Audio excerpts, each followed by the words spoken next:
You are watching Pace TV, your community TV station.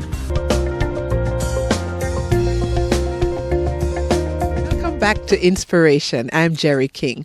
We are at Delightful. This is in Junction, St. Elizabeth. And I have my special guests, Earl Harriot and Suzette Harriot. And we are going to continue this conversation to find out a little bit more about Delightful.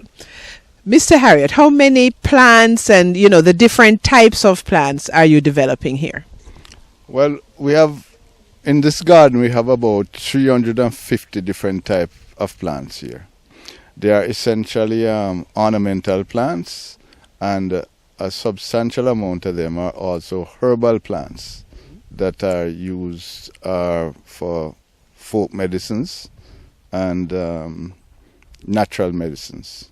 The predominant ones that we have here we have noni, which a lot of people are familiar with the health benefits of noni. Yes, that came to prominence yes, in the 90s. In the 90s. Right. We also have the everlasting and evergreen aloe vera plant. If I give you a little story about the aloe vera, sure. Nearly every child born in the country up to 50, 60 years ago are very familiar with aloe vera, because aloe vera has always been something that has been used as a diuretic. It has been used as to deworm children and so on. That's what we call wash out. Wash out. Okay.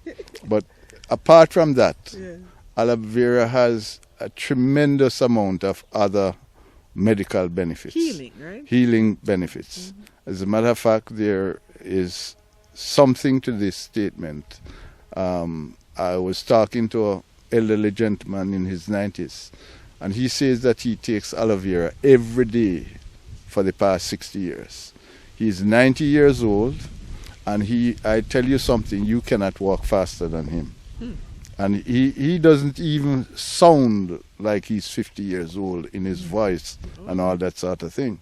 And he asked me if I know about why aloe vera came into prominence.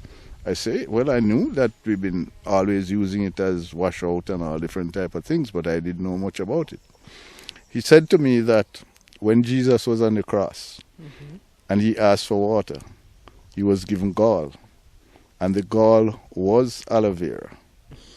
And Jesus blessed the aloe vera, and the aloe vera became a universal medicine. Wow. And if you research the aloe vera and you see the number of health benefits the aloe vera have, even if you are a skeptic about religion, you tend to associate with it and actually believe that there's some truth in that. Very interesting. Along with the aloe vera, we have the tuna.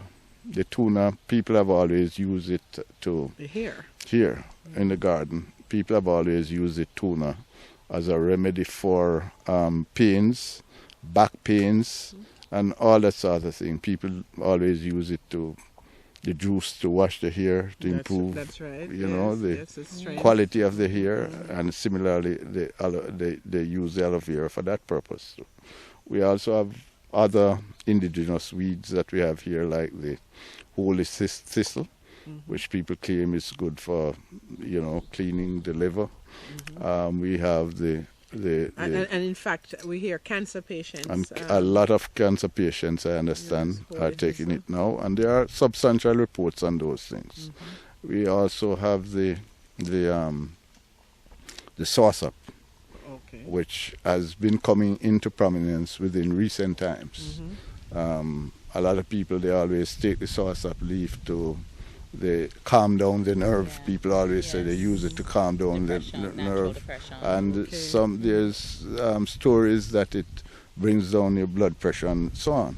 But within recent times, I read on the internet where there's substantial amount of research has been done on aloe vera as a potential cure for cancer.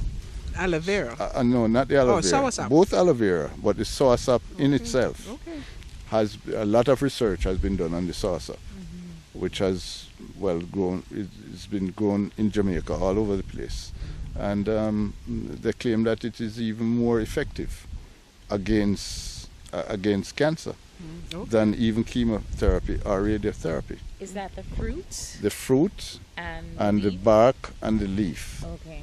Because what chemotherapy does, I might get into trouble with some of these medical people, but to a large extent it destroys the bad cells and it destroys the good cells. Yes, yeah. And a lot of times it destroys the immune system. What something like these alternate medicines do, especially SOSAP, it builds back the immune system. Yes. So and it kills a lot of That's the cancer polyps. that's interesting for us because we have really grown up on SOSAP, and now to be hearing that it was really really good for us in the beginning, that's really good.